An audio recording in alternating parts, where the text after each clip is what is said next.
Tertúlia. Meu boa tarde a todos. Hoje é dia 16 de novembro de 2013, é um sábado. Nosso verbete é de número 2843. Ele tem 6 páginas, 49 logias e 11 máximos. O tema de hoje a ser debatido é a infocomunicação dispersiva, da especialidade infocomunicologia. E ele foi redigido, o verbete de hoje, pelo neoverbetógrafo Diego Lopes, e está aqui estreando, tá certo? No tertuliário. O Diego Lopes é jornalista, graduado em jornalismo, especialista em marketing, é brasileiro, natural de Curitiba, Paraná, voluntário da Conscienciologia desde 2011 e docente da Conscienciologia desde agosto de 2012. A infocomunicação dispersiva é a condição vivenciada pela consciência, homem ou mulher, quando seduzida pelas aplicações, atrações, conexões, interações, conteúdos, informações e utilidades em combinações virtualmente infinitas, disponíveis nos dispositivos eletrônicos conectados às redes digitais de informação, provocando a antirretilinearidade autopensênica. Na pensenologia, o holopensene pessoal da dispersão consciencial, o constante desvio do fluxo da autopensenidade, a linearidade autopensênica. E na fatologia, as distrações na web enquanto fuga aos autoenfrentamentos prioritários. A vida através da tela, o excesso de tempo conectado favorecendo a robotização existencial, a checagem compulsiva de e-mails, o padrão de comportamento online evidenciando a saúde psicológica offline, a conectividade alienante, o cyberbullying como nova modalidade de violência causando medo, isolamento e depressão, a rede mundial de computadores enquanto ferramenta de expansão da democracia, os websites auxiliando nas pesquisas prioritárias, as ferramentas de infocomunicação expandindo o alcance da educação através dos cursos de educação à distância, as tertúlias conscienciológicas online.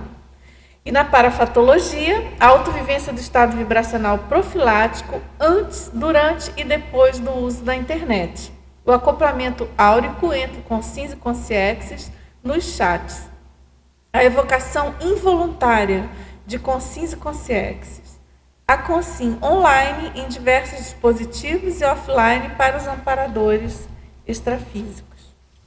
Agora, a gente chama a atenção que na fatologia o verbete tem 27 linhas, ou seja, fez aí o máximo, né, em termos de excelência e qualidade aí da escrita. E nós chamamos a atenção aqui na argumentologia, que tem uma caracterologia, onde ele apresenta 8 categorias de dispersão infocomunicacional e os possíveis efeitos patológicos. E na remissiologia nós destacamos anestesia midiática, autodispersividade, autoficção, bagulho autopensênico e clorofórmio popular. E na frase enfática, milhões de pessoas navegam sem rumo pelas conexões infinitas da internet, seduzidas pelo entretenimento fácil, tal qual canto de sereia buscando inutilmente fugir de si próprios. Na questionologia, você já mapeou os efeitos da infocomunicação sobre a dispersão da autopensenidade? Passa mais tempo conectado à socin patológica ou à autoproexis? E na bibliografia específica, nós temos 11 fontes e na webgrafia específica, 7 fontes. Agora, aqui na mega-análise do João Paulo, nós temos cybercultura, infoidiotismo, sedentarismo, autodespriorização, desorganização, desatenção, distração, alienação, virtualidade, conectividade, superficialidade, ociosopensenidade, autodispersividade, antirretilinearidade, autodiscernimentologia, infocomunicologia, psicossomatologia, altassediologia, pensenologia e tecnologia. Agora, professor Diego, nós, antes de entrarmos aqui nas perguntas de teletertulianos, eu gostaria que você comentasse com a gente, você é bastante jovem, né? E esse assunto de internet, jornalismo, enfim, da infocomunicação dispersiva, nossa, eu acho que ele tem uma importância assim, enorme para todos, em especial a essas novas gerações, né, que já praticamente já nascem digitando aí na internet. Então, eu queria que você comentasse com a gente alguma vivência sobre isso, a sua experiência, como que você chegou à ideia de escrever sobre essa problemática. Como surgiu a ideia do verbete, né? Isso. Então, até bem interessante assim, eu ter escolhido esse tema, porque o modo como eu acessei a Conscienciologia foi através da internet. Então, por aí já começa a minha ligação com esse veículo de comunicação. Só que um outro ponto interessante também é que eu só fui ter acesso à internet banda larga na minha casa, ter um computador em casa, muito recentemente.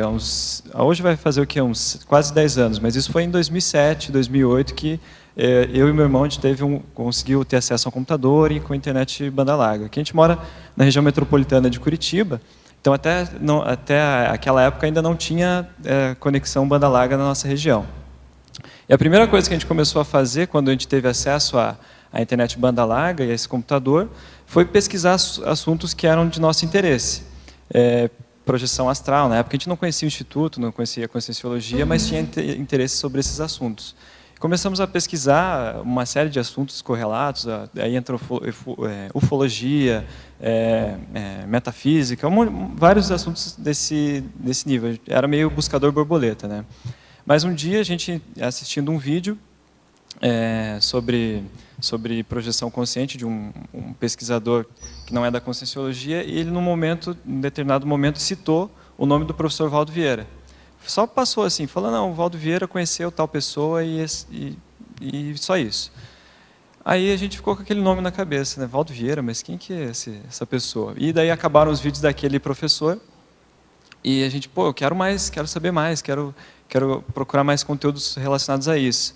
E aí falei para o meu irmão, coloca lá no YouTube para ver o que aparece, coloca Valdo Vieira lá.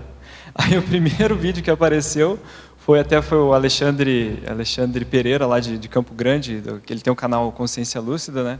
Um dos primeiros vídeos que apareceu foram vídeos que ele postava, na época que ele postou, sobre o curso de Mega Pensenes Trivocabulares.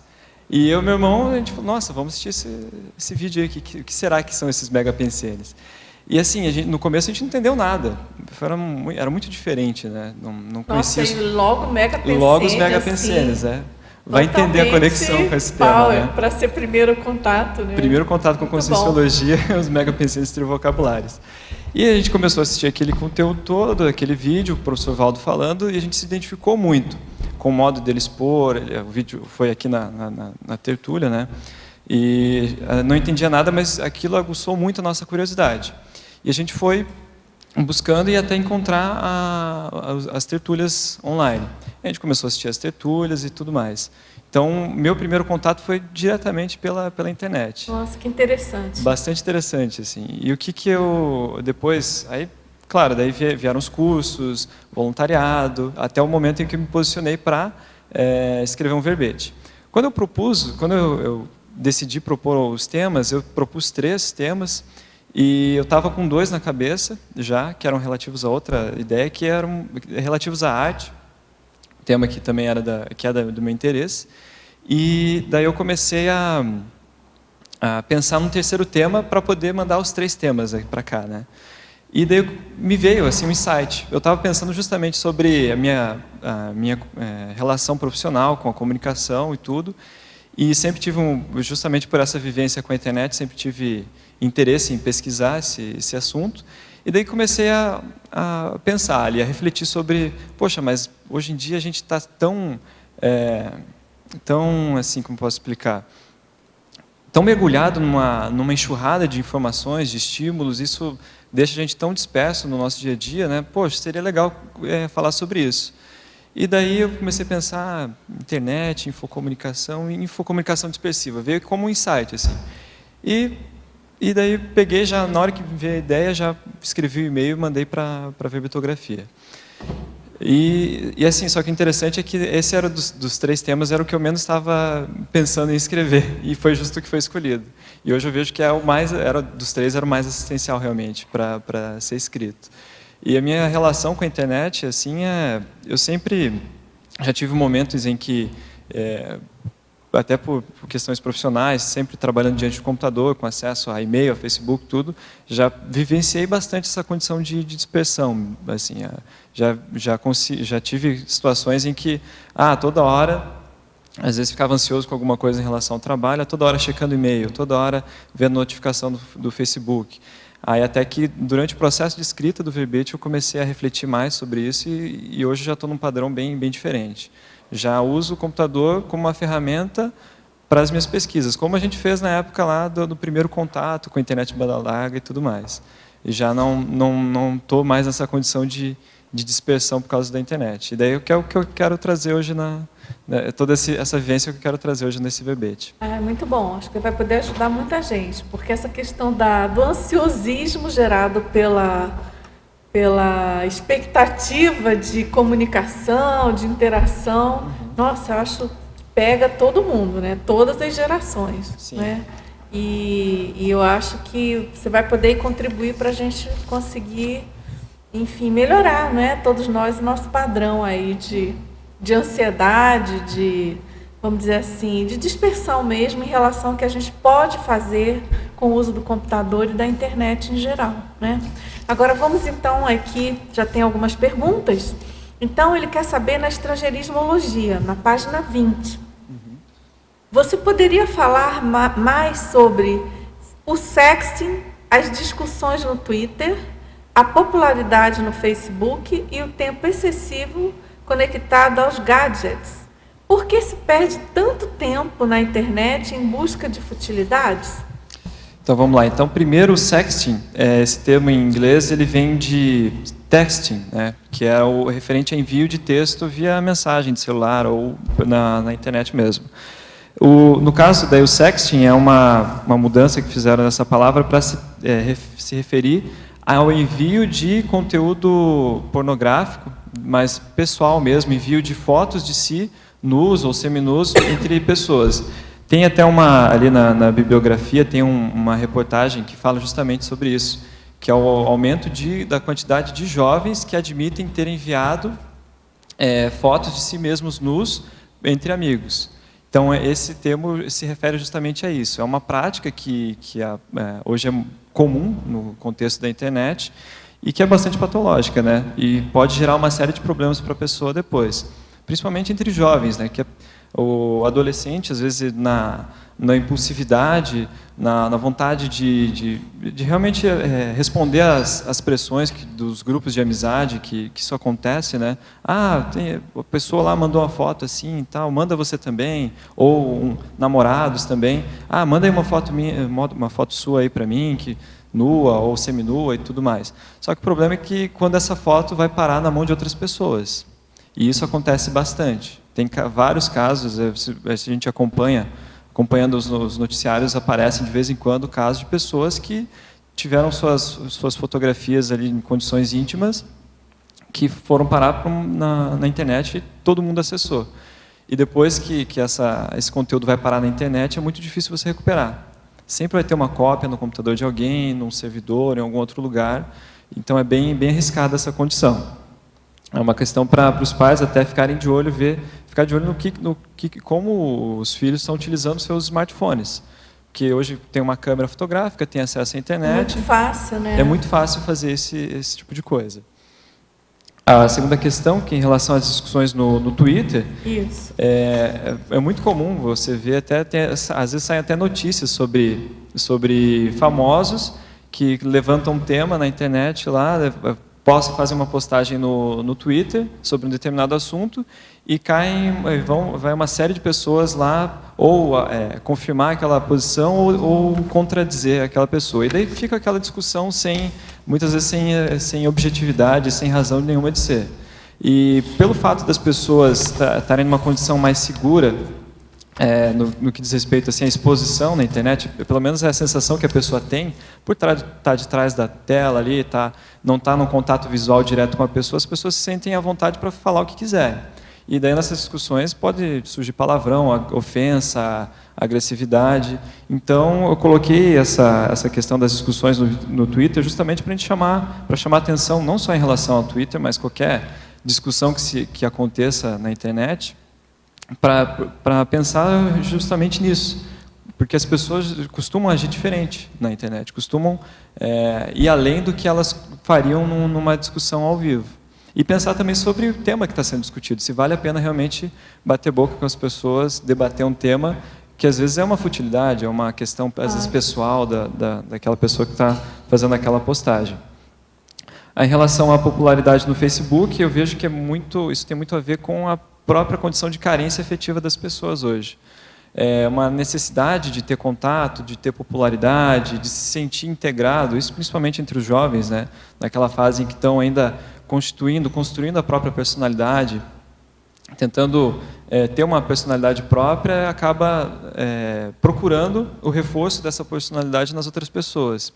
E o Facebook, pelo grau de exposição que a pessoa consegue ter ali, tem 1.000, 2.000 amigos lá, 2.000 contatos, mas vai ver realmente quantos são de fato amigos ali, né? Essa popularidade é uma popularidade virtual, ela não é real, né? Uma popularidade que existe só ali na rede, né? E o tempo excessivo conectado aos get-gets, né? Como get-ats, né? A pronúncia correta. Então, hoje a gente tem que lidar com uma série de aparelhos que fazem parte do nosso dia a dia. É o tablet, é o smartphone, é o notebook, é o computador pessoal, tanto o computador pessoal quanto o computador no trabalho. Então, se a gente não para prestar atenção no tempo que a gente passa conectado a esses aparelhos, você acaba vivendo só em função justamente desse tempo conectado. Você está sempre ali, não, tem que responder os meus e-mails, tem as mensagens que eu tenho que responder no celular, são as notificações do Facebook que eu não posso deixar de ver. Se a pessoa fica só vivendo em função desses aparelhos, ela perde o tempo dela só numa vida online e se desconecta da vida offline, que é o que realmente importa, né?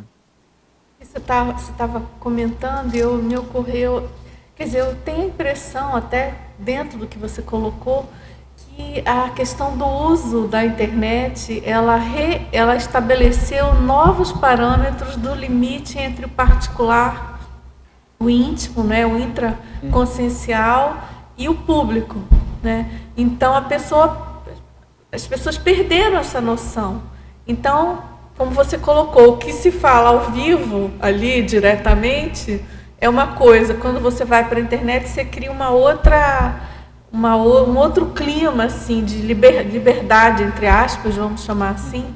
E que eu penso que para os jovens isso começa a ser mais sério, porque junta a questão da imaturidade mais própria da juventude, faz parte, essa questão da afirmação, né, da própria personalidade.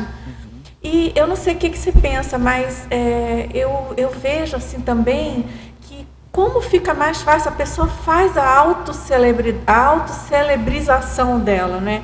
Ela se publica, ela se promove enquanto celebridade e ela promove os seus momentos que podem virar eternos aí, de momentos de fama, né? E como você vê isso? Até tem aqui na fatologia ali um tópico que eu coloquei, os 15 minutos de fama. Isso. Que se refere bem justamente a essa condição das pessoas... aqui na segunda linha, na página 21. Isso, e a invasão de privacidade, exposição de segredos de Estado, vazamento de informações, tudo isso entra nesse contexto. E a pessoa ela faz justamente um Big Brother da vida pessoal. Ela, ali no Facebook sempre tem os vídeos, tem as fotos, ela escreve tudo que ela está fazendo. Tem pessoas até que, na hora que estão utilizando o Twitter, por exemplo, elas vão descrevendo como se fosse um diário da vida delas. Estou tomando café. Estou indo para a escola. Estou voltando, estou indo para o trabalho. Ela vai descrevendo aquilo ali, mas qual que é a real necessidade desse tipo de exposição? E o que eu vejo nessa condição de exposição excessiva, o que acontece nessa mistura de privado e de particular, é que pelo fato da internet ainda ser um meio de comunicação muito novo, as pessoas ainda não estão se acostumando a utilizar esse tipo de comunicação, essa é uma questão que ainda está muito obscura. As pessoas ainda não sabem exatamente definir o que é privado e o que é público no contexto da internet. Elas, não vou expor aqui porque é para os meus amigos, mas muitas vezes não param para pensar, não se atentam a estabelecer qual que é o nível de privacidade daquela informação que ela está colocando ali na internet. Publica uma foto, mas a foto é pública. Qualquer pessoa pode ver. Fica vulnerável, né? Até pensando em questão da segurança da pessoa também. Claro. Se ela começa a descrever tudo o que ela faz no dia a dia dela, coloca ali as fotos dos lugares onde ela vai, coloca todas as informações da vida dela. Qualquer um que quiser interferir de algum modo na vida dessa pessoa vai conseguir. E tem até um exemplo interessante de um aplicativo do iPhone, que hoje não existe mais, porque ele foi proibido justamente pelas questões de segurança envolvidas nesse aplicativo, que chamava-se Girls Around Me, que eram as garotas que estão à minha volta. Como é que funcionava esse aplicativo? Você baixava ele no iPhone e por ali você tinha um radar de todas as garotas que estavam online, tinham marcado no Foursquare os locais onde elas estavam ali à sua volta, e tinha todo o perfil delas no Facebook. Então, a pessoa que escreveu a reportagem sobre esse aplicativo deu o seguinte exemplo. Eu poderia pegar, escolher uma garota que me interessasse, que estivesse ali numa balada, numa festinha próximo lugar onde eu estava, podia entrar lá no perfil dela e ver, ela estudou em tal escola, em tal ano, ou estudou em tal faculdade, tem um determinado hobby, tem determinados interesses. Sabendo todas essas informações, ele poderia chegar, falar assim, lembra de mim, eu estudei com você em tal escola, tinha tal professor, a gente foi fazer isso juntos aquela vez. A pessoa, ela não reconheceria ela, mas com todas essas informações, ela pensaria, poxa, eu acho que eu realmente conheço ele e não estou conseguindo me lembrar. E a pessoa poderia fazer o que quisesse. Claro. Nossa, que sério isso. E justamente por causa dessas questões de segurança é que esse aplicativo foi banido. Até onde eu sei, foi banido. Não sei se ainda está ativo. Você quer perguntar? Então, parabéns pelo verbete, Diego. Eu queria que você falasse um pouco sobre, ali na trinomiologia, sobre a questão da origem da internet. Você fala que o trinômio, militarismo, pesquisa de ponta, liberdade de expressão constituindo o berço para a origem da internet. E outra questão também, pois na mitologia, sobre o mito da tecnologia como uma panaceia universal. Então, falando do trinômio ali, militarismo, pesquisa de ponta, liberdade de expressão, até vou mostrar aqui esse livro, que é de onde eu tirei essa informação, que é o Galáxia da Internet, que é um livro do Manuel Castells, Galáxia da Internet, onde ele faz assim faz todo um panorama, traça primeiro um panorama histórico de como que surgiu a internet, todas as questões relativas ao surgimento desse meio de comunicação, e ele também fala sobre a questão da cultura, da cybercultura, a cultura que se originou em torno da internet, e algumas outras questões relativas a negócios, às relações sociais. É um livro bem completo para quem quer ter uma noção de como é a internet por trás da tela, por trás das conexões que a gente estabelece todos os dias. A questão do militarismo, da pesquisa de ponta e da liberdade de expressão, até é mais ou menos assim o título de um dos capítulos desse livro, que ele fala justamente sobre qual foi o berço do surgimento da internet. Como é que aconteceu isso? A internet, as primeiras redes de computador que existiam, na verdade não existia ainda uma rede que ligasse todas essas redes, eram redes que estavam dentro das universidades ou de centros de pesquisa, e geralmente ligadas à pesquisa militar. O que o governo lá dos Estados Unidos, as Forças Armadas Americanas, o que o pessoal pensou? Olha, a gente, na época ali, década de 60, 70, tinha aquela questão de uma possível guerra atômica entre Estados Unidos e União Soviética. Então, se houvesse um ataque específico em alguma cidade que tivesse um centro de informações de computadores ali, eles precisavam de uma rede que mantivesse a rede funcionando, mesmo que um dos pontos fosse destruído. Se você tivesse uma sede que conectasse outros computadores, mas que ela fosse que gerenciasse tudo aquilo, e se você destruísse aquele ponto específico, os demais pontos iam ficar desconectados. Então, eles começaram a pensar numa rede para conectar todos esses computadores. Então, a iniciativa da criação dessa rede de computadores foi militar. Mas qual que era o contexto dessa pesquisa, desse desenvolvimento? Os militares tinham uma área de pesquisa justamente para esse tipo de tecnologia, que era a ARPA, e eles criaram a ARPANET, primeira rede assim, o embrião da internet, né? E ali, esse é o primeiro ponto, militarismo. A questão da pesquisa de ponta é que quem estava à frente desse tipo de pesquisa eram assim, o pessoal que estava nas universidades, nas melhores universidades americanas, envolvido diretamente com essa pesquisa militar. Então, eram os melhores engenheiros da área de informática que estavam trabalhando no desenvolvimento dessa rede de computadores. E a questão da liberdade de expressão, que talvez seja o ponto mais interessante, é que, assim, o exército americano investiu dinheiro, né, na criação dessa rede, mas deixou ela um pouco de lado com o passar do tempo. E a rede foi tomando meio que um corpo próprio. Eles perceberam que aquilo era positivo, que dava para trocar informações entre os diversos computadores ali, e assim, o prosseguimento desse trabalho ficou mais na mão do pessoal que começou a lidar com essas pesquisas, esses universitários, que, por uma questão cultural, defendiam a ideia de que os computadores e a tecnologia era uma forma de melhorar a vida das pessoas. Eles acreditavam que, criando novas tecnologias de informática, criando conexões entre os computadores, eles poderiam melhorar a sociedade. E tinha todo um aspecto de contracultura por trás disso, movimento hippie. Não que esse pessoal, na verdade, era um pouco mais específico. Era um pessoal que até ele relaciona muito hoje com a cultura hacker, do pessoal dos hackers, que eles seguem uma espécie de tecnomeritocracia. Que, assim, você consegue fazer parte desse grupo de pessoas que trabalham na construção de novas tecnologias para computadores e para a internet, quando você consegue fazer parte desse grupo quando você tem um mérito relacionado ao desenvolvimento de tecnologia.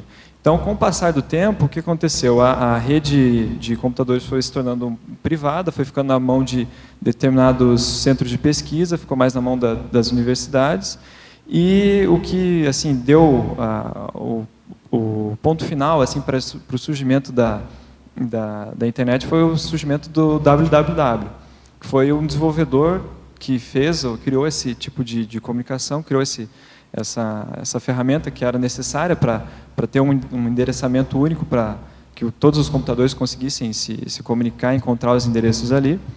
Ele criou, o Tim Berners-Lee, criou essa tecnologia, mas ele não, até onde eu sei, ele não tirou recurso disso. Foi uma coisa que ele criou como se diz, o software livre, né? Que é mais ou menos a ideia que está por trás dessa cultura de liberdade de expressão. Você cria um software, mas você não é um proprietário desse software. Você deixa ele aberto para que outras pessoas ajudem ele a se desenvolver. É uma cultura de cooperação, né? Então, surgiu nesse berço militar de pesquisa de ponta, mas essas pessoas e toda essa relação foi criando o contexto do que é a internet hoje. E aí, para vocês aprofundarem mais a pesquisa, eu sugiro a leitura desse livro, que tem detalhadamente todo o passo a passo dessa criação da internet. O outro ponto era?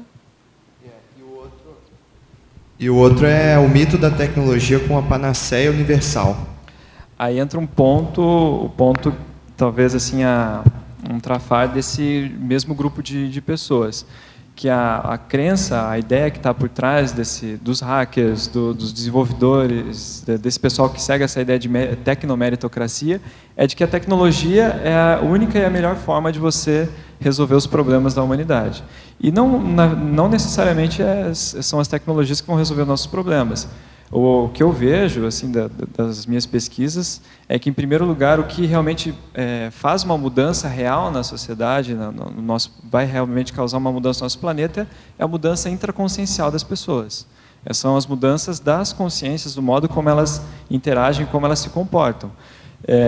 A tecnologia, ela dá todo um suporte, dá todo todas as ferramentas para facilitar esse processo de aprendizagem, mas é a autoeducação da pessoa, são as reciclagens interconscienciais que vão realmente resolver os problemas, né? Se a gente ficar só na dependência da criação de tecnologias para resolver os problemas da humanidade, a gente não vai chegar a lugar nenhum.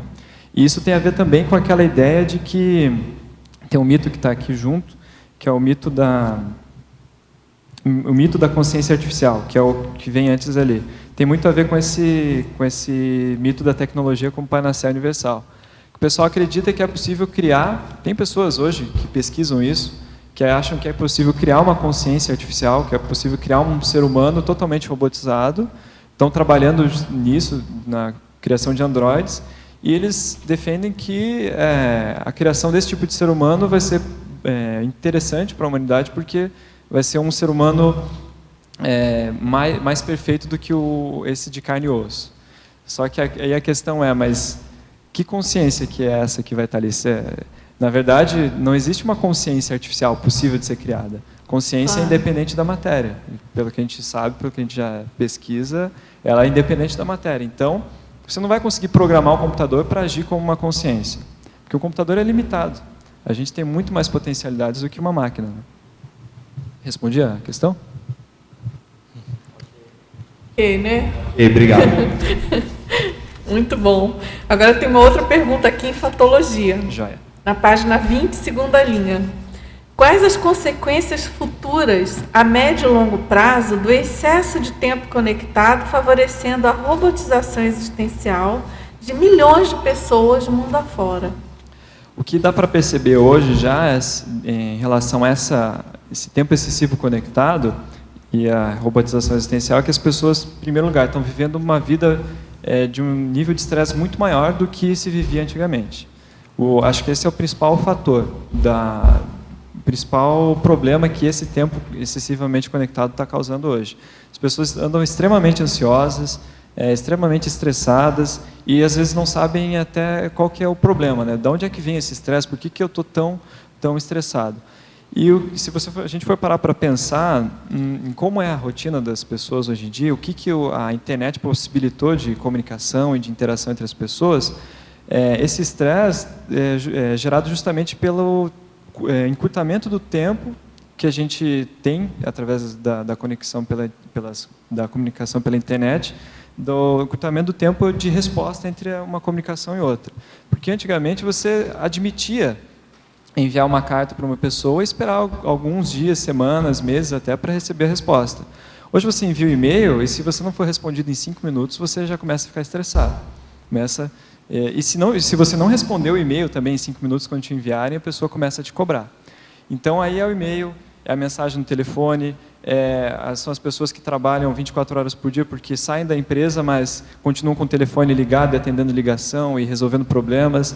Então, por um lado, a gente conseguiu acelerar uma série de questões do nosso dia a dia através da utilização da internet, dos smartphones, toda essa rede de comunicação, mas por outro a gente ficou refém de uma condição praticamente de workaholic. Está sempre trabalhando, está sempre conectado, não tem mais descanso, mesmo fora do horário de trabalho. E não só em relação ao trabalho, mas aí entra também voluntariado e todas as áreas da vida da pessoa. Então eu vejo, em relação a esse tempo excessivo conectado, e em relação com a robotização existencial, o que acontece? O robô existencial, a robotização, é aquele processo em que você não para mais para pensar. O robô, como a gente acabou de falar, não pensa por ele mesmo, não tem vontade. Ele está respondendo aos estímulos daquilo que ele é programado. Se você se deixa programar pelos estímulos que você recebe, você está vivendo na condição de robotização existencial. Então, porque ele faz uma pergunta em seguida, relativa à fatologia também, sobre as consequências do estilo de vida acelerado. Que aí tem a ver com essa sua colocação, né? Esse estilo essa aceleração da nossa vida se deve muito por causa disso, por causa desse excesso de conexões que a gente estabelece todos os dias e a velocidade com que essa comunicação acontece. A gente vive uma vida extremamente acelerada. E não só em relação à velocidade, mas também à carga de conteúdo que a gente recebe todos os dias. A gente lida com muita informação, muito mais do que uma pessoa lidava há muito tempo atrás. Então, qual que é a questão que a gente tem que pensar agora? Qual que é a prioridade dentro desse contexto? Se a gente não para refletir durante pelo menos um período ali durante a semana, e daí é bom lembrar da técnica da autorreflexão de 5 horas, né? Se a gente não tiver, por exemplo, um período para fazer esse tipo de reflexão, pensar, não, por que eu estou estabelecendo essas conexões? Porque, o que é prioritário no meu uso dessas ferramentas? Se a gente não para pensar nisso, acaba se tornando um robô existencial. Muito bom. Pessoal, você quer fazer pergunta? Oi, Diego, tudo bom? Tudo jóia? Na realidade, é uma pergunta e uma colocação. Eu não sei se você chegou a ver um vídeo na internet fazendo uma associação entre a questão, uma simulação de mediunidade a partir do Facebook. Chegou a ver isso, não? Não vi. Isso me chamou muita atenção, já faz um tempo que eu vi. Mas, basicamente, era uma empresa querendo chamar a atenção da população para a exposição que a população faz via Facebook. Então, ela pegava uma pessoa na rua, né, e entrava, entre aspas, ali numa sala feita ao ar livre, e aí apresentava uma pessoa que falavam que era médium. E essa pessoa começava, então, qual é o seu nome e tal, agora lembrei. Chegou a ver? Uhum. E aí apresentava, né, começava a falar sobre a vida dela, se colocando na posição de médium, e chegava num determinado momento, então, que ela ia fazer uma revelação sobre a vida dela, e as cortinas baixavam, e atrás das cortinas tinha uma equipe conectada no Facebook, procurando informações sobre a pessoa e passando via rádio. Via né? rádio para a pessoa. Isso. E você estava falando antes da exposição que as pessoas fazem, me lembrou desse vídeo, que na época me chamou bastante atenção, porque, enfim, acho que deixa muito escrachada a questão da exposição desnecessária, né, em relação à vida íntima versus a vida pública, né? E mais uma pergunta que eu gostaria de fazer, ali na sindromologia, coloca a síndrome Crack-Berry. Eu não conheço ela, você poderia explicar? Posso sim. Crack-Berry é uma síndrome que faz referência ao uso do BlackBerry, que é um tipo de celular que foi um dos primeiros que possibilitou a conexão via internet no telefone, um dos primeiros smartphones, né? E o que algumas pessoas começaram a perceber? Que o BlackBerry, no início, ele era mais utilizado por executivos. Então, a pessoa que estava sempre conectada ao trabalho, sempre respondendo e-mails, independente do horário, independente da situação, ele estava sempre conectado com o trabalho. E daí algumas pessoas começaram a ter alguns sintomas que eram o seguinte: o telefone não estava tocando, mas ela ouvia o telefone tocar. Ela estava sempre ansiosa, assim, estava sempre procurando o telefone. Aí, quando o telefone sumia, perdia, a pessoa começava a ficar ansiosa, às vezes, alguns casos até de síndrome do pânico relacionado a isso. Preciso do meu celular, eu não posso ficar sem o celular. Se desse algum problema no celular, acabasse a bateria, por exemplo, a pessoa ficava desesperada. E isso que é a síndrome do Crack-Berry, que daí não é mais o Black, já é Crack, né? Está quebrando a vida da pessoa ali. Então, essa que é a síndrome. Ficou claro? Tá, beleza. Eu queria até aproveitar isso que o Felipe levantou para trazer um contraponto aí também. Ao mesmo tempo que a internet ela expõe muito as pessoas, a gente pode fazer a relação disso com a condição extrafísica, né? Porque as pessoas vão ter que saber lidar melhor com essas ferramentas, porque na condição extrafísica é muito mais exposto, o que ela está pensando é percebido ali no ambiente.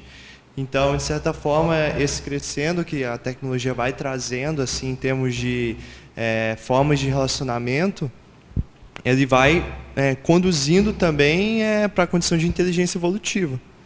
Porque as pessoas vão ter que saber lidar melhor com essa autoexposição, vão ter que, em algum momento, fazer esse olhar para elas, e isso acaba se aproximando muito da condição extrafísica. Às vezes, se a condição extrafísica você consegue trocar informações telepaticamente, hoje a gente tem um dispositivo, que é uma mensagem de texto, é um contato através desses aparelhos que o professor Diego comentou.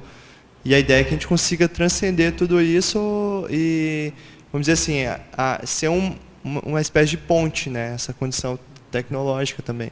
Até queria aproveitar esse gancho que o Pedro trouxe para ressaltar uma questão que é a seguinte: o verbete ele é nosográfico, mas eu não quero dizer com ele que toda a internet, todos esses meios de comunicação sejam nosográficos. A dispersão que eles podem causar e todas essas questões que estão aqui na fatologia e ao longo do verbete é que são o problema. Então, a gente tem que saber aproveitar essa ferramenta de comunicação, que é fantástica. Até eu estava comentando a minha história aqui no começo da tertúlia, de que eu acessei a Conscienciologia através da internet. Então, se não houvesse internet, talvez eu demoraria mais para estar aqui hoje falando, contando essa história, defendendo o verbete. Tem uma série de ferramentas positivas, a internet realmente chegou e vai ficar, a gente não tem como abrir mão disso. Mas a gente tem que ter lucidez para poder utilizar a ferramenta e não se deixar levar por essas questões, né, por esses problemas. Eu acho que essa comparação é interessante com desenvolvimento parapsíquico, né? Bastante. Se você não tem lucidez, aí também, como já tem toda uma inteligência por trás ajudando, também se você não tem tanta lucidez, você não vai desenvolver tanto assim, né? E o problema da internet é que é tudo mais direto e mais fácil, né? Mas é uma boa comparação, sem dúvida. Está exigindo mais maturidade das pessoas, exatamente. Isso é interessante. Não deixa de ser um bom treino, né? Para quem está buscando aí ter mais lucidez. Agora, para falar em bom uso da internet, tem um recado aqui para você. Diego, estamos online em Curitiba e Maringá. Acho que essa tecnologia pode trazer bons frutos, a exemplo dessa palestra, que pode ser vista por muitas pessoas em vários lugares. Parabéns. Aqui no caso eu vou ler os nomes. Pode ler. Eti, Enéas, Paloma e Jane. Eu não Você não conhece? Não conheço. Puxa, que interessante. É com H, não sei se faltou alguma... É engraçado. Talvez Etienne, será? Etienne? Não sei, está aqui. Pode ler os nomes de novo? Os outros nomes? Os nomes, quais são os nomes mesmo? Enéas, Paloma e Jane. Então é seu público Policarpo. Você não conhece diretamente.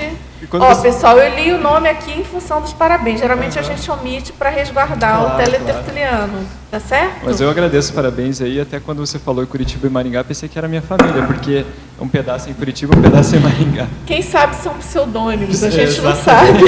Coisas da internet. Coisas da internet, bem isso. Então vamos lá. Tem mais perguntas aqui? Opa, você quer falar? Então, prioridade sua. Diego, usar a internet gera uma energia. Qual? Qual energia? Ali no verbete tem uma parte que eu coloquei assim, aqui ó, binômio, conexão virtual, conexão pensênica. Então, a energia que você vai gerar no uso da tua internet depende do conteúdo que você está acessando. Então, estou acessando um jogo violento. Você vai se conectar a esse padrão energético, de belicismo, de agressividade, de briga. Vou me conectar à tertúlia. É um padrão completamente diferente. Padrão de autopesquisa, de intelectualidade, de mental somaticidade. Então, a gente pode fazer uma mensuração assim, de como é que é o padrão energético do que a gente está fazendo a partir disso. Como é que é o conteúdo do que a gente está acessando? Qual que é o padrão da minha pensanidade quando eu estou conectado àquele dispositivo? Entendeu? Ficou claro? Beleza. Tudo bem? Então vamos lá. Você tem perguntas?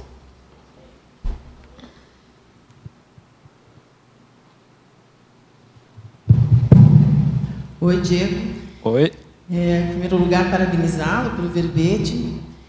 De uma forma muito clara, você está expondo. É um assunto muito atual, né, que envolve todos nós. Todos nós estamos vivendo essa conexão aí diária, né, e dependemos até profissionalmente, né, com a questão da internet. E me chamou a atenção aqui que você fala do paradoxo das neotecnologias incentivando as automimeses. Porque a gente acaba sempre tendo aquela informação de que as tecnologias, as neotecnologias, elas trazem um desenvolvimento, são para melhor, né? São para desenvolver, assim, para melhorar as nossas aptidões, aí, as nossas manifestações. E você coloca, então, como um paradoxo dessas neotecnologias incentivando as automimeses, que seria repetições de padrões de comportamento que nós devemos já deixar de repetir. Então, você poderia trabalhar um pouquinho mais esse conceito, hein? Essa questão é uma questão bem específica, assim, que eu já vi acontecer até próximo a mim, assim, em relação a alguns amigos. Porque as neotecnologias hoje, elas nos possibilitam atingir ou conectar informações de uma série de lugares, de períodos históricos diferentes, e a gente pode, por exemplo, como eu já vi,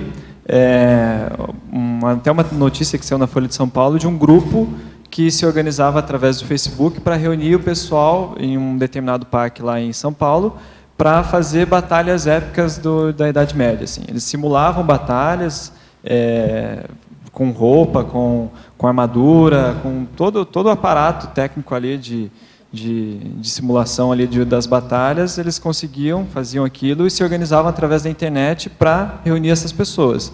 E então, como é que as neotecnologias ajudam, incentivam essas automimeses?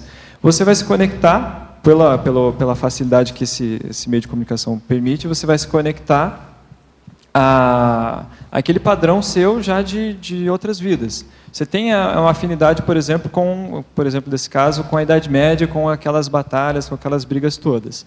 Uma hora ou outra, você pesquisando por afinidade, você acaba encontrando grupos que têm a mesma afinidade, as informações que reforçam suas automimeses, e ali você pode ter acesso a uma série de conteúdos que você vai utilizar justamente para reviver esse saudosismo.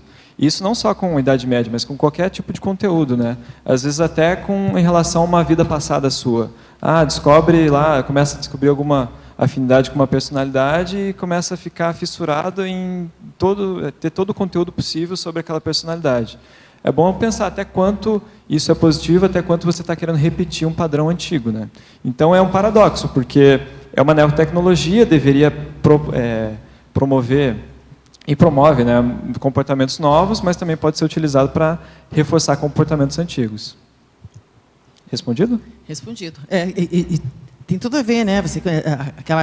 Ali na parafatologia, né, na segunda linha, na página 21, onde fala do acoplamento áurico entre consins e consciex, né? Ali fala nos chats, mas não só nos chats, né? Porque a partir do momento que você está acessando, né, informações na internet, fazendo esse link que você falou ali com determinados grupos, você acaba fazendo, né, toda a ligação com as consins, que estão ali conectadas também, e com as consciex, todas envolvidas nesse processo, né? Exatamente. Isso é muito forte, eu vejo nos jogos de videogame também. Tem aqueles grupos que jogam online, tem diversas temáticas, mas geralmente são belicistas, né? Ou é mais da Idade Média, ou é mais relativo a contextos mais atuais. Mas imagine só o padrão de pensenidade que você cria em torno de si mesmo. Qual que é o holopensene daquele grupo de pessoas que está, por exemplo, jogando um jogo lá muito famoso, aquele Counter-Strike, que era o jogo em que você criava um grupo de pessoas armadas para enfrentar um outro grupo, tudo ali via internet, e um saía matando o outro. Quem matasse todo mundo primeiro ganhava. E era todo ambientado em situações reais, assim, ou era um conflito, todo um ambiente parecido com o conflito árabe-israelense, ou tinha também situações parecidas com a questão da favela ali do Rio de Janeiro. Então você acaba fazendo acoplamento com essas consciências, consins e consciex envolvidas com a situação. Então imagine o holopensene que se cria, né? Alô? Ok. Aqui, página 21, na primeira linha, Sim. lá no final da primeira linha, a fuga das frustrações afetivas. Você podia ampliar? Eu também queria que você ampliasse também, explicar sobre a questão da Lei Carolina Dickmann. Lei Carolina Dickmann. Então, são duas situações, duas perguntas, né? A fuga legal. das frustrações afetivas e outra. Então vamos lá, a fuga das frustrações afetivas. O pessoal, que eu já percebi também de comportamento na internet, é que as pessoas ficam mais corajosas para interagir umas com as outras na internet porque tem o filtro da tela, tem o filtro do computador ali que está intermediando essa relação. Então, as pessoas, a fuga das frustrações afetivas aqui tem muito a ver com um aplicativo em específico que tem a ver com o tema que está ali anterior, os sites e aplicativos de estímulo ao sexo casual. Tem um aplicativo que foi criado esse ano, que ainda está ativo, até onde eu sei, chamado Bang with Friends, que traduzindo mais ou menos para o português, seria como trepar com os amigos. E até saiu na capa da Veja, o pessoal comentou bastante no início do ano sobre esse aplicativo. Como é que ele funciona? Você vai no Facebook, você adere a esse aplicativo ali, e nele, através do aplicativo, você vai marcando as pessoas com quem você gostaria de ter uma relação sexual casual. Assim. Não necessariamente ter uma relação afetiva, mas uma relação sexual. E você pode marcar qualquer pessoa ali do teu Facebook. As outras pessoas não vão ficar sabendo. Mas se a outra pessoa que você marcar você também, os dois recebem um e-mail avisando, it's time to bang. Chega um e-mail assim dizendo que tal pessoa te marcou no Bang with Friends. E aí fica por conta dos dois marcar um encontro e ter essa relação sexual. Pessoas disponibilizam seus nomes porque estão dispostas a... Isso, por exemplo, você tem uma lista de amigos lá no Facebook. Tem fulano, ciclano, beltrano, você marca essas pessoas. Certo. Daí, essas outras pessoas também têm você como amigo no Facebook. Vai do caso, se ela não marcar você nesse aplicativo, ninguém vai ficar sabendo e fica por isso mesmo. Sei. Mas se ela marca você, os dois têm a relação a vontade recíproca, então os dois recebem esse aviso. Sintonia, né? Isso, e daí aí acontece. Aí, num dos relatos de algumas pessoas que foram entrevistadas, que falaram que estavam utilizando o aplicativo, uma das coisas que um dos entrevistados falou é o seguinte, que esse aplicativo facilita as coisas, porque a pessoa não tem que correr o risco de ter uma frustração. Chegar e dizer, e aí, vamos sair, não sei o quê e tal. Não precisa ter A famosa cantada desaparece. Né? Exatamente, a cantada ficou eletrônica agora, né? Só que aí que é o problema, né? Qual que é o nível de maturidade dessa pessoa que está recorrendo a esse aplicativo para poder ter uma relação afetiva? Realmente. A pessoa está fugindo das frustrações. Ela não tem coragem de chegar, de se posicionar diante de uma pessoa que ela gosta ou que ela gostaria de ter algum relacionamento e dizer, eu gosto de você, eu gostaria de sair contigo. Ela simplesmente utiliza um aplicativo ali para intermediar isso para, se ela não me marcar, tudo bem, nem ela ficou sabendo e alguém vai acabar me marcando ali. E elimina o medo da frustração. E esse tipo de dispositivo, ele ajuda a criar esse temor, né, de enfrentar a pessoa frente a frente, né? Sim. É retroalimentador. Quem utiliza acaba ampliando esse medo, O que a gente observa bastante também, assim, principalmente o pessoal mais adolescente, o pessoal que está crescendo muito já dentro desse contexto da internet, é que justamente nessas relações pessoais, os adolescentes, hoje eles são muito mais tímidos do que os adolescentes da minha época, comparando assim. Era para ser o contrário, né? Sim, apesar que eu tenho aí 25 anos, há 10 anos que eu tinha 15 e tal, não é um tempo muito longo, mas o pessoal que tem hoje 15, 14, 13 anos tem uma dificuldade muito maior de se expor e de dizer o que pensa, até tem dificuldade de elaborar uma fala retilínea, com começo, meio e fim, justamente porque ele está muito acostumado a estabelecer essas relações através desses dispositivos.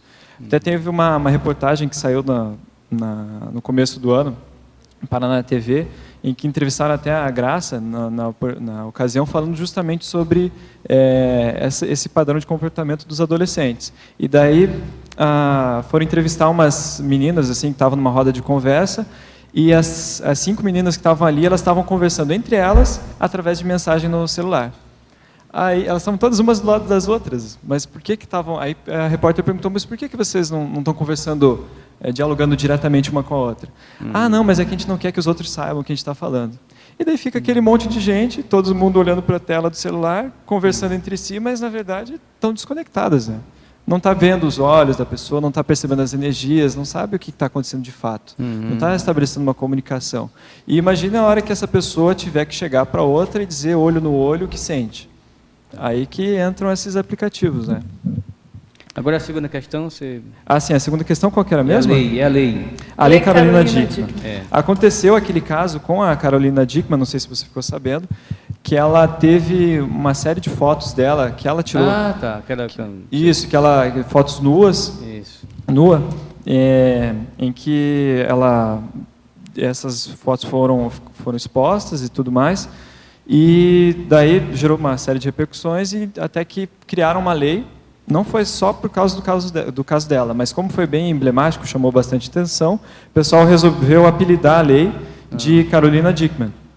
Que é uma lei que diz respeito justamente a... É um apelido informal, né? Uma coisa informal. Tá? Isso, eles formalizaram uma lei para justamente coibir esse tipo de vazamento de informação. Agora, no caso, foi hacker, não é isso? Que invadiu o computador. Ela não chegou a publicar, mas teve a imaturidade de manter ali, a gente sabe que... Na verdade, as fotos foram publicadas dela. Ela chegou a publicar? As fotos foram vazadas. Não, mas mas hackearam o computador dela. Isso, não foi entraram isso? no computador não foi dela. ela que publicou. Não. Né? Ela tinha as fotos dela no computador dela. Se fosse, ela não teria brigado, não. Oi? Se fosse por ela mesma, ela não teria feito isso. Isso, não teria exposto. As fotos eram pessoais, nada contra ela tirar fotos dela mesma, de qualquer modo. Mesmo. Mas aí o pessoal encontrou essas fotos lá e retiraram e vazaram essas fotos, né? Não, é que tem aquele caso que você comentou no início, né? Da que é pessoa o que está apaixonada. O sexting, daí né? E a pessoa manda foto por celular, pro parceiro e tal, e depois que acaba o relacionamento, por exemplo, a pessoa publica enfim, contra a vontade também. Agora, eu vou ler uma colocação que tem de um teletertuliano, que é sobre esse assunto. Ele dá alguma informação e faz uma solicitação. Ele coloca que a Lei Carolina Dickmann, né, como você já colocou, é o apelido dado pela Rede Globo, a Lei Brasileira número 12.737 de 2012, sancionada em dezembro, que promoveu alterações no Código Penal Brasileiro, Decreto-Lei 2.848, de 7 de dezembro de 40, tipificando os chamados delitos ou crimes informáticos. Ele fala da imaturidade dessa atriz e a força da Globo no governo corroboraram para a criação da lei. E ele coloca então como sugestão que o código, enfim, que essa lei, se ela não poderia estar agregada junto com o verbete, junto com esse nome fictício, considerando que o código de lei é um grafo bem semissério nessa dimensão. Acho que pode, sim. Vamos estudar aí com a equipe dos revisores, mas a gente tem várias leis numeradas, não é? E sempre que possível a gente pode inserir, sim. Não sei o que você acha, Diego. Até a questão de colocar o nome, não o número da lei, porque facilita, fica né? muito mais fácil. Porque se você coloca no Google, por exemplo, Lei Carolina Dickmann, você vai ter ali uma série de informações sobre esse nome, por mais que seja um nome que foi meio que uma propaganda que fizeram e tudo mais, ele identifica bem o caso. Claro, e é uma pessoa muito famosa, sim, né? O caso identifica bem, exemplifica bem. Não vamos querer julgar agora, a Globo fez pressão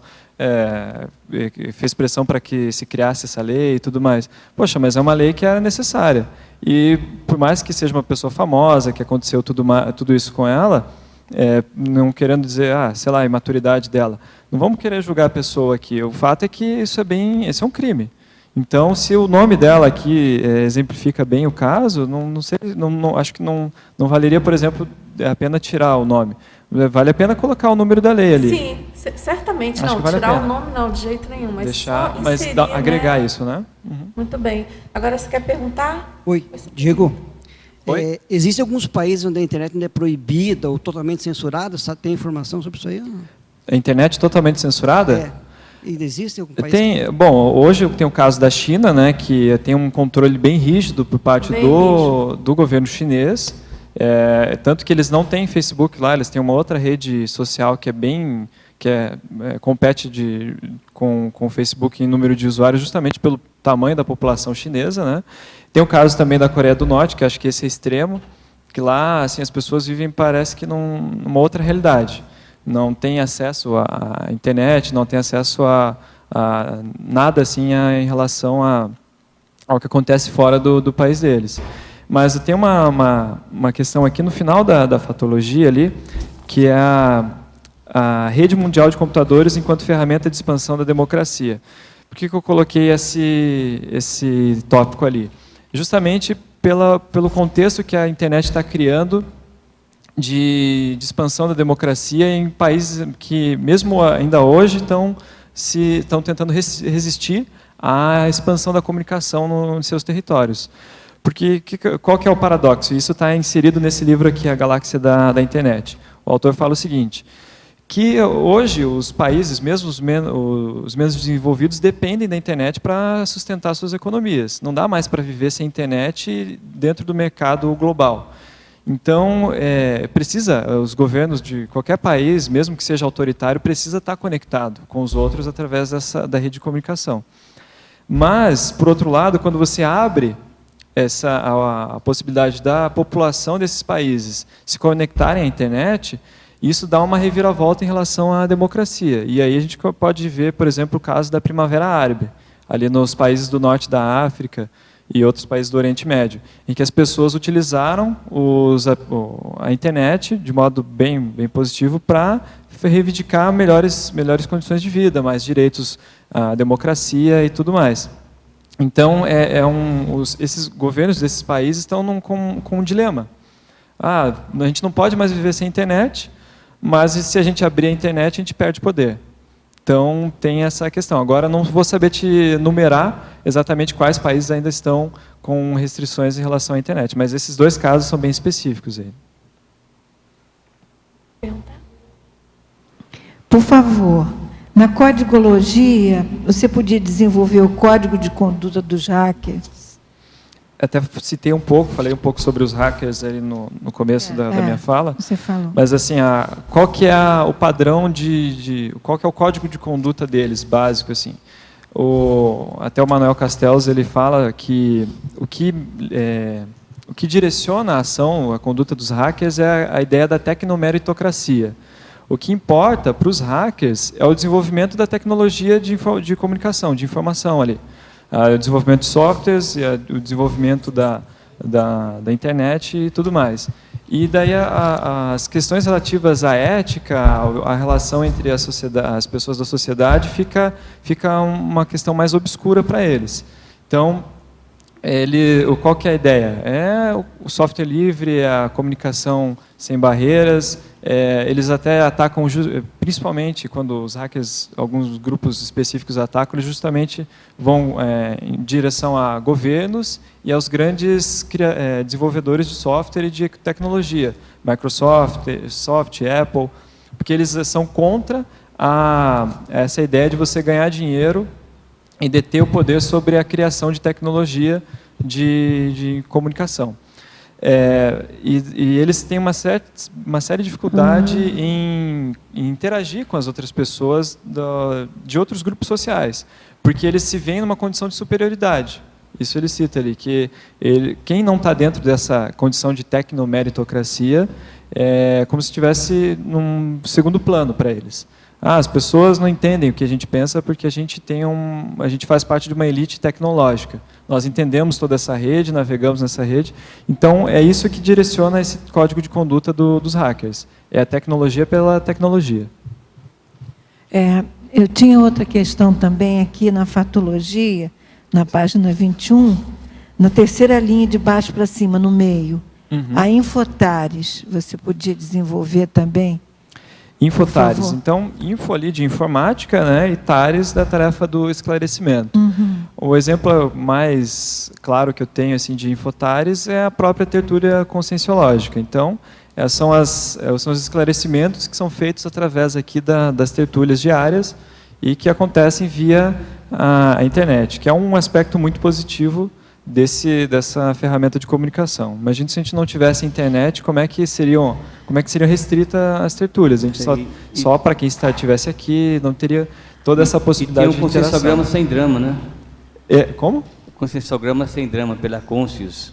Conscienciograma sem drama, exatamente. Também tem os cursos da Apex, também, o próprio Verbetografia, todos esses cursos, todo esse conteúdo que é disponibilizado da Conscienciologia através da internet, através da informática, a gente pode colocar dentro dessa condição de infotares. Tá, Diego, muito obrigada. Sim.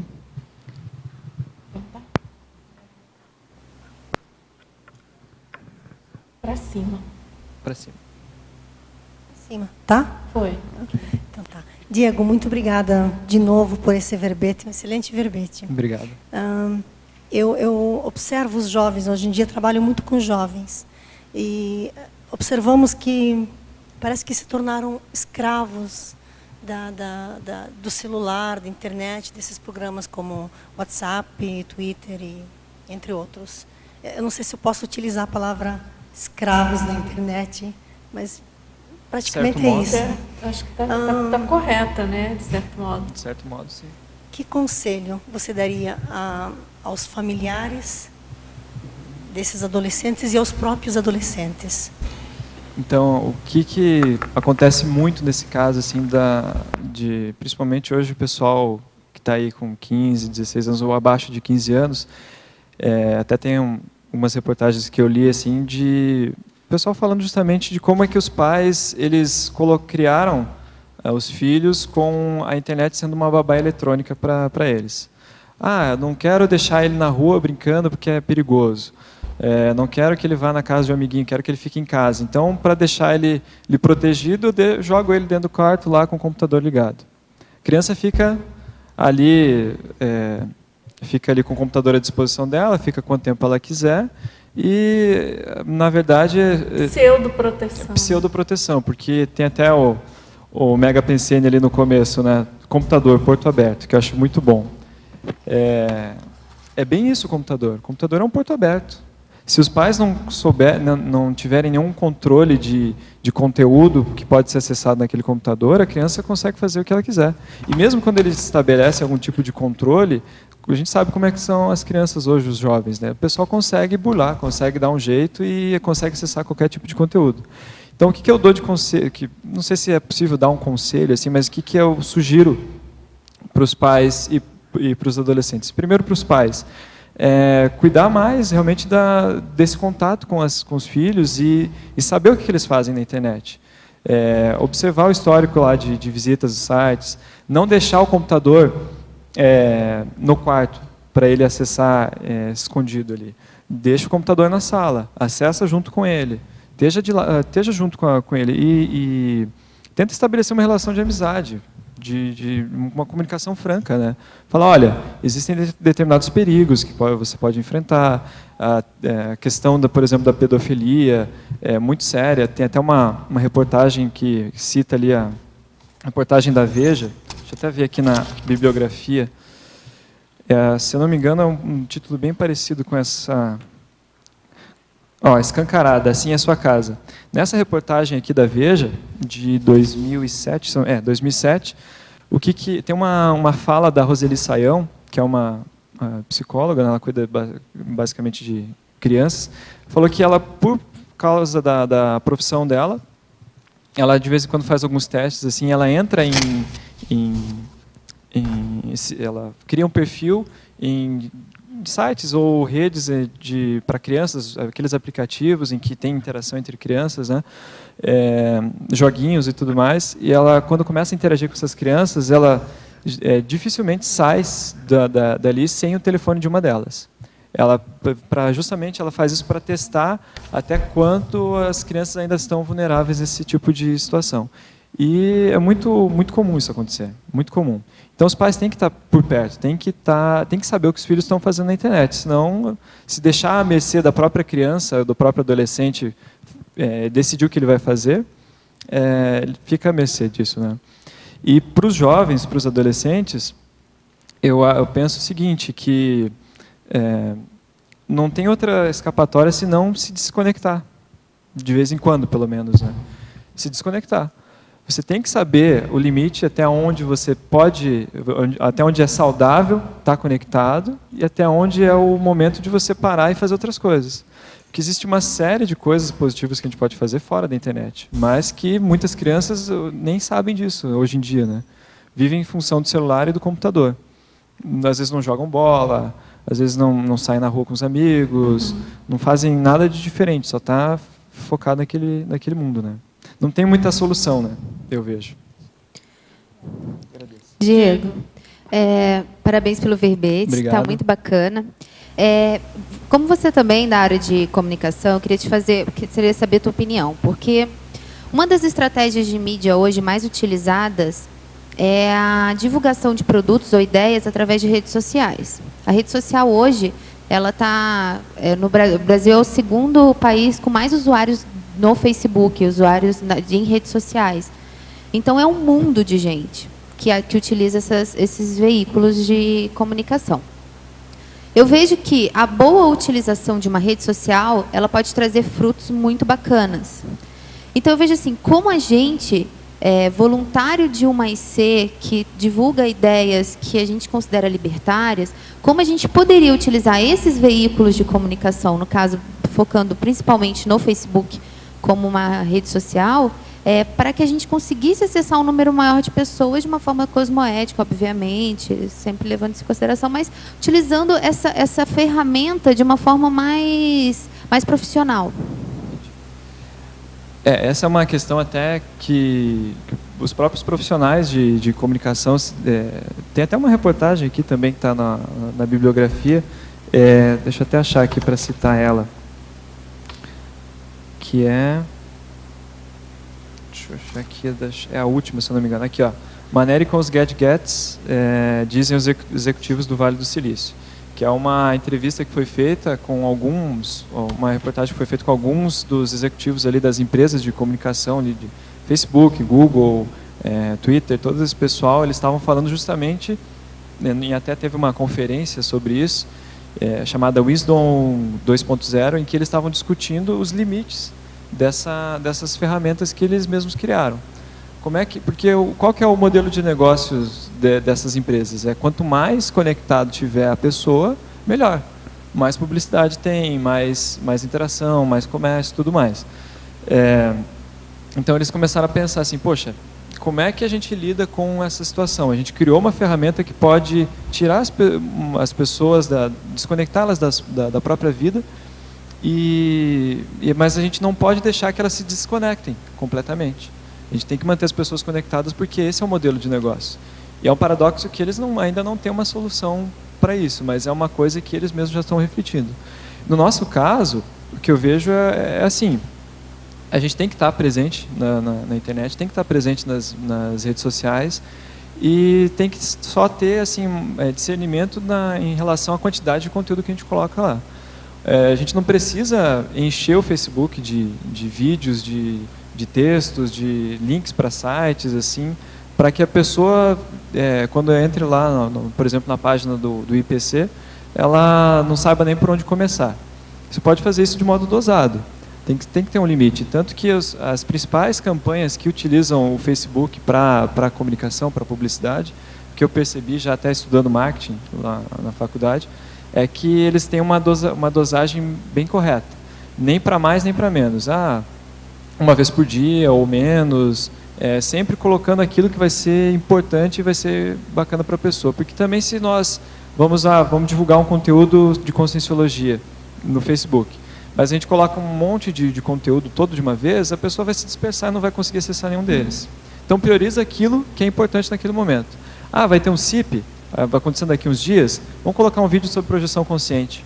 Vai ter um curso sobre Invexis, vamos colocar um vídeo sobre Invexis. Colocar um link de uma tertúlia sobre Invexis. Fazer essa comunicação de modo direcionado, que funciona bem. As redes sociais hoje são um dos principais focos de publicidade dessas empresas. Respondi? Ficou claro?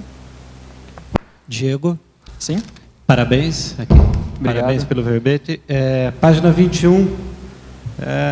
Ciclologia, o ciclo sadio da implementação de melhores hábitos. Dá para exemplificar isso? Ciclo sadio da implementação de novos hábitos.